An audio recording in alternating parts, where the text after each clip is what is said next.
গতি ফিরেছে পুঁজিবাজারে, নতুন কমিশনের সাফল্যের পাল্লা ভারী বলছেন বিশ্লেষকরা।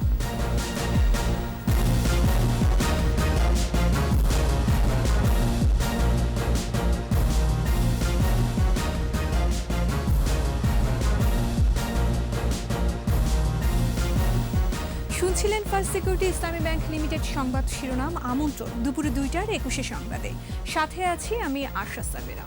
দর্শক, 21 টেলিভিশনের সংবাদ একই সাথে সরাসরি দেখতে পাবেন আমাদের ফেসবুক পেজ www.facebook.com/2124 অনলাইনে। অক্সফোর্ড সিনোফার্মের পর তৃতীয় ভ্যাকসিন হিসেবে ফাইজারের টিকাদান শুরু হলো। আগে নিবন্ধনকারীদের মধ্য থেকে রাজধানীর 3টি টিকাদান কেন্দ্রের প্রতিটিতে 120 জনকে প্রথম ডোজ দেওয়া হয়। 7 দিন পর্যবেক্ষণ শেষে শুরু হবে গণটিকাদান। কেন্দ্র 3টি হল বঙ্গবন্ধু শেখ মুজিব মেডিকেল বিশ্ববিদ্যালয়, শেখ রাসেল গ্যাস্ট্রোলিভার ইনস্টিটিউট এবং কুর্মিটোলা জেনারেল হাসপাতাল। মোহাম্মদ নুরুন নবীর রিপোর্ট। -70 ডিগ্রি সেন্টিগ্রেড তাপমাত্রায় সংরক্ষণ করতে হয় ফাইজার টিকা, যার উপাদান ও মিশ্রণ আলাদা আলাদা অবস্থায় থাকে।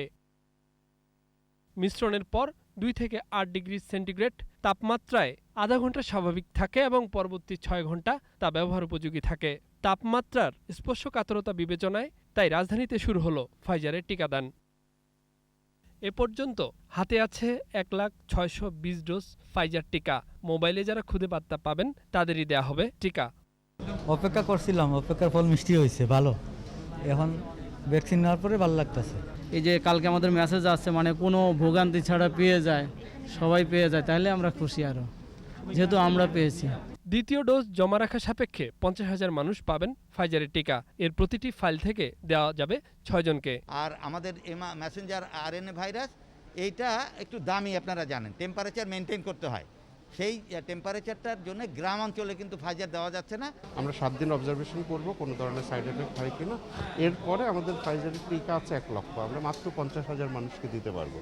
আমাদের যারা রেজিস্ট্রেশন অলরেডি করা আছে তাদেরকে আমরা এই টিকাটি।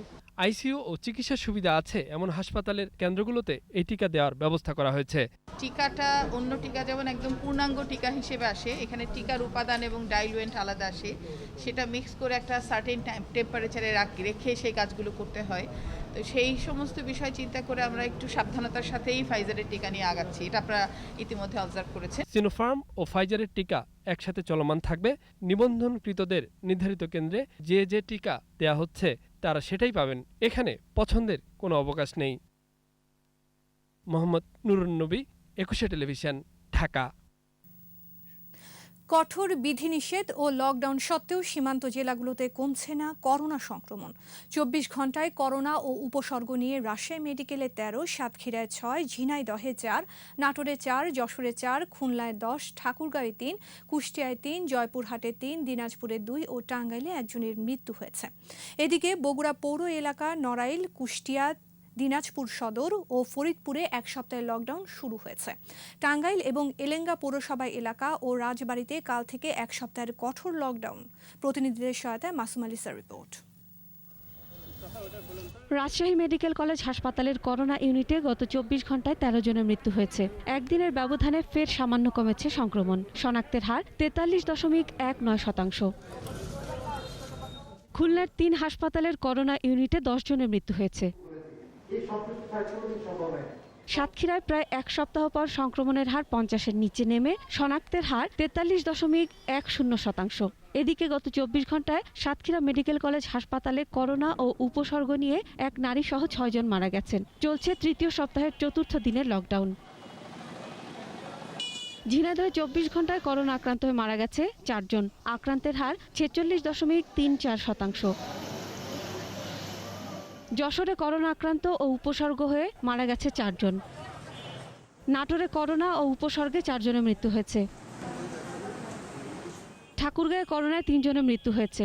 আক্রান্তের হার 45.56%। চলছে 7 দিনের কঠোর বিধিনিষেধ। কুষ্টিয়ায় করোনায় 3 জনের মৃত্যু, চলছে সর্বাত্মক লকডাউন। জয়পুরহাটে করোনায় 3 জনের মৃত্যু হয়েছে। দিনাজপুরে করোনায় 2 জনের মৃত্যু। শনাক্তের হার 48.80%। সদর উপজেলায় আরও 7 দিনের লকডাউন ঘোষণা। টাঙ্গাইলে করোনায় একজনের মৃত্যু হয়েছে। টাঙ্গাইল ও এলেঙ্গা পৌর এলাকায় 22 জুন থেকে 7 দিনের কঠোর বিধিনিষেধ জারি। সর্বতভাবে বন্ধ থাকবে। সংক্রমণ বেড়ে যাওয়ায় ফরিদপুর জেলা, নড়াইল জেলা, রাজবাড়ী সদর, পাংশা ও গোয়ালন্দ, চুয়াডাঙ্গা এবং বগুড়া পৌরসভায় 7 দিনের কঠোর লকডাউন চলছে। এছাড়া শেরপুরেও চলছে 2 সপ্তাহের লকডাউন। Masuma Lisa, 21 television. বিচ্ছিন্ন ঘটনা ও স্বতঃস্ফূর্ত ভোটার উপস্থিতিতে প্রথম ধাপে 204টি ইউনিয়ন পরিষদ নির্বাচনে ভোট চলছে। ভোলার চর ফ্যাশনের হাজারীগঞ্জে ইউপি সদস্য প্রার্থীদের দুপক্ষের সংঘর্ষে গুলিবিদ্ধ হয়ে একজন নিহত হয়। আর পটুয়াখালীর বাউফলের কেশবপুরে সমর্থকদের সহিংসতায় 2 জন আহত হয়। প্রতিনিধিদের সহায়তায় মুশফিকা নাসরিনের রিপোর্ট। করোনা পরিস্থিতির মধ্যে বৈরী আবহাওয়া উপেক্ষা করে সকাল 8টা থেকে ভোট গ্রহণ শুরু হয়। 204টি ইউপির মধ্যে 184টিতে ব্যালট এবং 20টিতে ইভিএমে নির্বাচন হচ্ছে। বৃষ্টি উপেক্ষা করে বরিশালের বিভিন্ন কেন্দ্রে ভোটারের উপস্থিতি স্বতঃস্ফূর্ত। প্রথম ধাপে বরিশাল বিভাগে 136টি এবং জেলার 50টি ইউনিয়ন পরিষদে ভোট হচ্ছে। পাপুলকাণ্ডে শূন্য হওয়া লক্ষ্মীপুর 2 আসন উপনির্বাচন ও রামগতি কমলনগরে 6টি ইউনিয়নে ভোট গ্রহণ শুরু হয় সকালে। কেন্দ্রগুলোয় পুরুষ ভোটারের চাইতে নারীদের উপস্থিতি ছিল বেশি।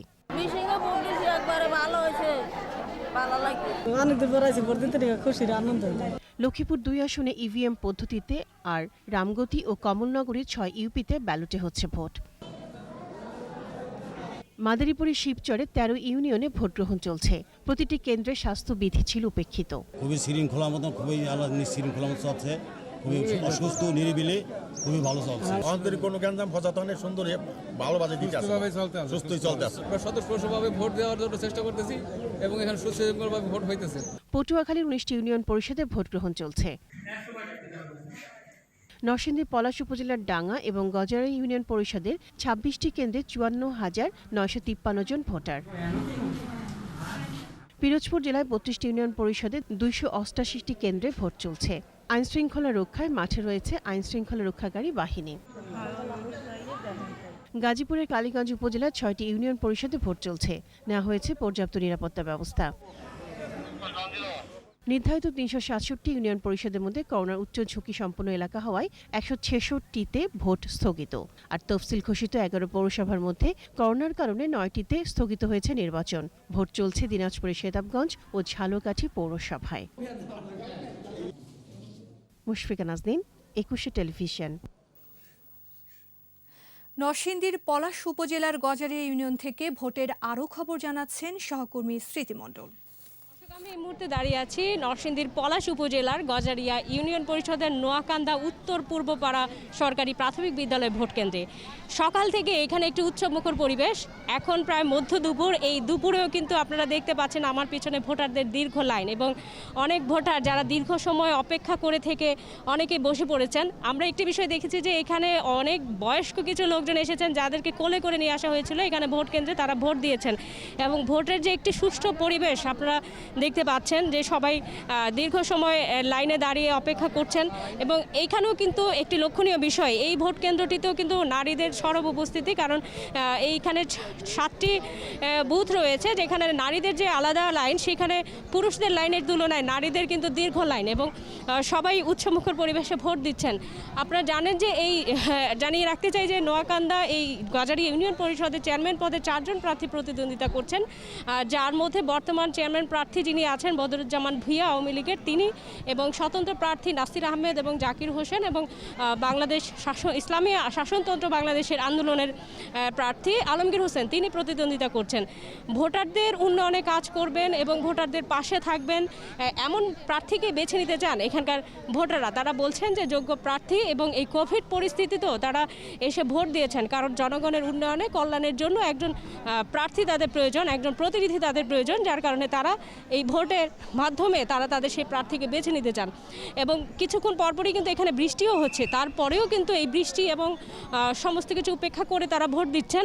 আইনশৃঙ্খলা বাহিনী যারা আছেন তারাও কিন্তু তৎপর অবস্থানে আছেন। দুটি বিষয় নিশ্চিত করছেন, এক হচ্ছে এখানে কোনো ধরনের অপ্রীতিকর ঘটনা এড়ানো এবং একই সাথে স্বাস্থ্যবিধি মানানোর কাজটিও কিন্তু এখানে খুব শক্তভাবে দেখা হচ্ছে।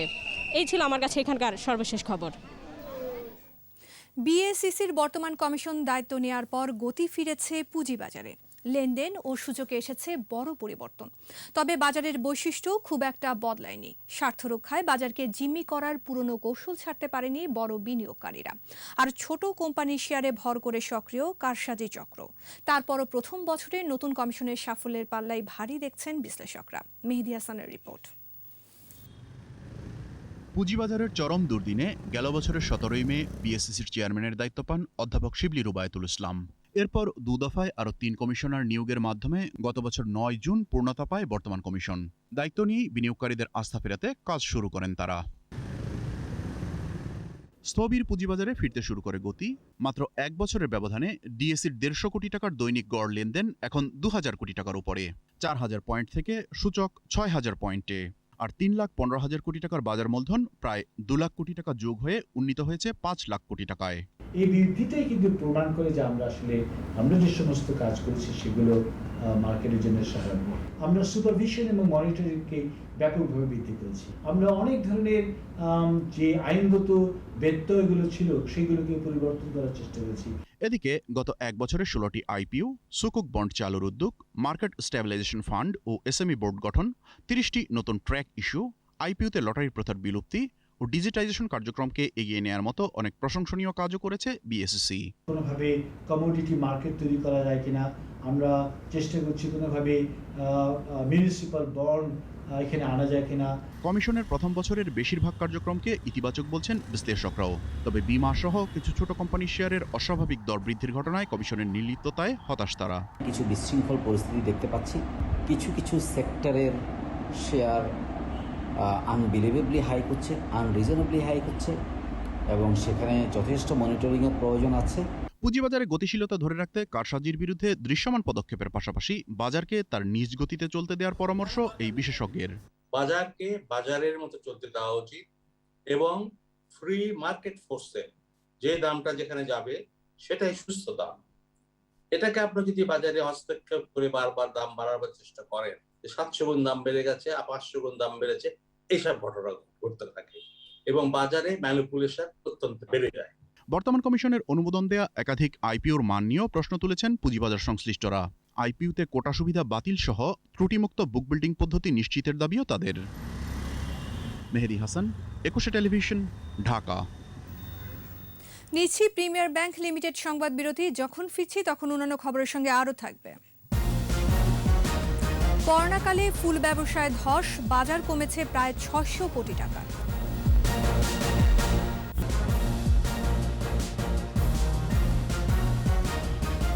আবারও আমন্ত্রণ দুপুর 2টার 21 সংবাদে। করোনাকালে ফুলের বাজারে মন্দা। 2020 সালের মার্চে সংক্রমণ শুরুর পর ধস নামে ফুল ব্যবসায়। 1600 কোটি টাকার বাজার নেমে আসে 900 কোটি টাকায়। এ অবস্থায় অনেকেই গুটিয়ে নিয়েছেন ফুল চাষ। চাষের জমি কমেছে প্রায় 1000 হেক্টর। ক্ষতি পোষাতে সরকারি সহায়তা চান ফুল চাষি ও ব্যবসায়ীরা। মফিউর রহমানের রিপোর্ট। সাভারের গোলাপগ্রাম, মন ভালো নেই ফুল চাষিদের। নষ্ট হচ্ছে ক্ষেতের ফুল, অনেকেই ফুল কেটে ফেলে দিচ্ছেন। 2 বছর আগে 2019 সালে দেশে ফুল চাষ হয় 6000 হেক্টর জমিতে। করোনাকালে চাষের জমি কমেছে প্রায় 1000 হেক্টর। বিক্রির লক্ষ্য 1600 কোটি টাকা থাকলেও 2020 সালে বিক্রি হয় 900 কোটি টাকার মতো। ফুল উৎপাদন, পরিবহন ও বিপণনের সাথে জড়িত প্রায় 30 লাখ মানুষ। করোনার ধাক্কায় ফুল চাষের সাথে জড়িত 40 ভাগ মানুষই বেকার হয়েছে। যারা চাষ করছেন তারাও লোকসানের মুখে। চাষিরা বলছেন, করোনায় অনুষ্ঠান কমে যাওয়ায় বিক্রি কমেছে। ফুলের জমিতে এখন অন্য ফসল। বাগানে ফুল বাগানে থাকে, কাস্টমার আসে না। আবার যে ফুলগুলো কাইটে আনছি বিক্রি হয় না। চতুর্দিকে গোলাপ আর গোলাপ, এই গোলাপ কোনো বেচা কিনা হইতেছে না। লক্ষ লক্ষ টাকা ইনভেস্ট করার পর 2 বছর যাবত কোনো বাজারজাত করা পারতেছি না আমরা। সাভারের কৃষি কর্মকর্তা জানালেন, ক্ষতিগ্রস্ত কৃষকদের কিছু ক্ষতিপূরণ দেয়া হবে। আমরা যারা করোনাকালীন সময়ে ক্ষতিগ্রস্ত চাষিদের একটা তালিকা তৈরি করে আমরা উপজেলা পরিষদ থেকে 3.5 লাখ টাকার একটা অর্থায়ন পেয়েছি। ফুলের রাজধানী যশোরের গদখালির চিত্র একই রকম। ফুল চাষ থেকে মুখ ফিরিয়ে নিচ্ছেন চাষিরা। বাংলাদেশ ফ্লাওয়ার সোসাইটির সভাপতি জানালেন, সরকারি সহায়তা ছাড়া ঘুরে দাঁড়ানো সম্ভব না। আমাদের এই সেক্টরকে ঘুরে দাঁড়ানোর জন্য বর্তমান সরকারের প্রণোদনা টাকা ধারাবাহিকভাবে কৃষক এবং ব্যবসায়ীদের মাঝে বিতরণের ব্যবস্থা করতে হবে। বাণিজ্য মন্ত্রণালয় সহায়তা পেলে বিদেশে ফুল রপ্তানি করে ক্ষতিপূরণ পুষিয়ে নেওয়া সম্ভব বলে মনে করছেন ফুল ব্যবসায়ীরা। মফিউর রহমান, একুশে টেলিভিশন, ঢাকা। বাংলা সাহিত্যের অন্যতম শক্তিমান কবি নির্মলেন্দু গুণের ৭৬তম জন্মদিন আজ। স্বাধীনতা এই শব্দটি কিভাবে আমাদের হলো কবিতাটি তাকে জনপ্রিয় করে তোলে। ৭০-এর দশকে লেখা হুলিয়া কবিতার জন্য বিপুল খ্যাতির পাশাপাশি তিনি স্থান করে নেন আপামর মানুষের মাঝে। নির্মলেন্দু গুণ কবিতা ছাড়াও গদ্য, প্রবন্ধ ও ভ্রমণ কাহিনীকার হিসেবে পরিচিত। দেশমাতৃকা, মুক্তিযুদ্ধ, স্বৈরাচার বিরোধিতা তার কবিতার অন্যতম প্রধান উপজীব্য। সাহিত্যে অসামান্য অবদানের জন্য নির্মলেন্দু গুণ বাংলা একাডেমি ২১শে পদক ও স্বাধীনতা পুরস্কারে ভূষিত হয়েছে।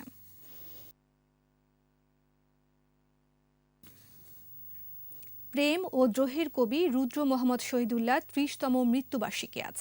১৯৯১ সালের এই দিনে মাত্র ৩৪ বছর বয়সে অন্তর্লোকে যাত্রা করেন বাংলা সাহিত্যের বিরল প্রজ এই কবি।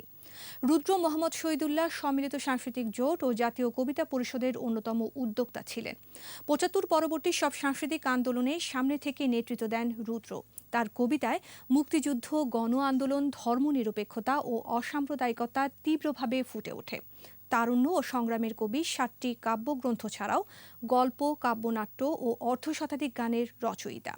রুদ্রের বাতাসে লাশের গন্ধ কবিতা এবং ভালো আছি ভালো থেকো গানটি আজও দুই বাংলায় তুমুল জনপ্রিয়।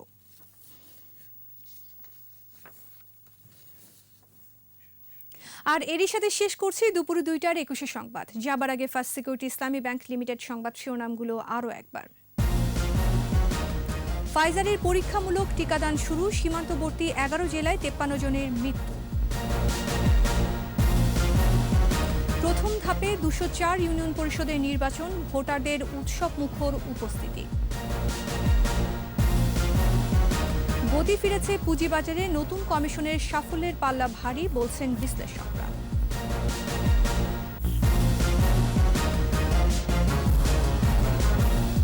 সর্বশেষ খবর জানতে ডায়াল করুন 2021 নম্বরে আর ভিজিট করুন 21-tv.com এই ওয়েবসাইটে। এছাড়া ফেসবুকে লগ ইন করতে পারেন facebook.com/2124 অনলাইনে।